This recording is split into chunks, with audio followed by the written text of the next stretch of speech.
nidaamka federaalka ee la qaatay wuxuu saldhigiisu ahaa Boosaaso oo 1991kii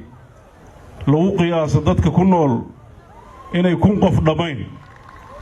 in maanta halka kaliya ay 3,000 oo qof fadhido waxay muujinaysaa horumarka nidaamka federaalka uu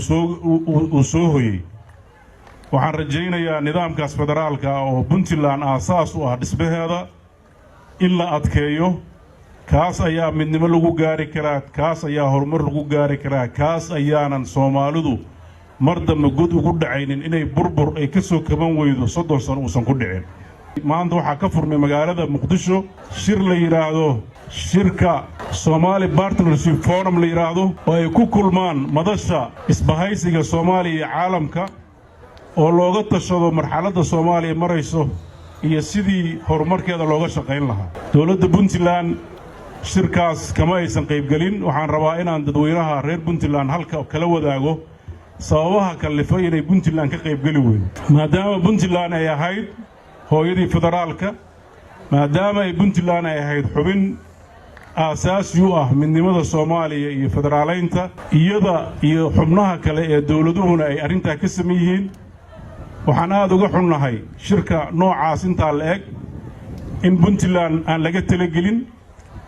in Puntland baraha bulshada ay ka aragtay ajandaha shirka iyo sidoo u dhigayahay inay Puntland ay ka aragtay waxa la yiraahdo communique ama wixii ka soo bixi lahaa shirka oo diyaarsan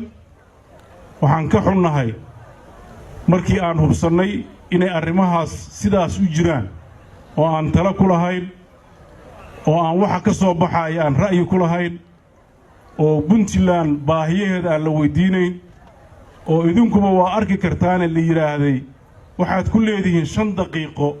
oo dadka Carabiga yaqaan la yiraahdo tacliiq ama remarks qodbad nin akhriyay ayaa 5 daqiiqo idinkuna waxa leedihiin inaad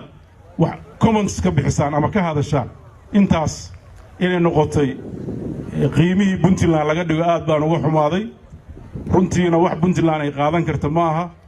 bulshada caalamka oo dhan si cad bay ugu cadaysay inaysan arintaas raali ka ahayn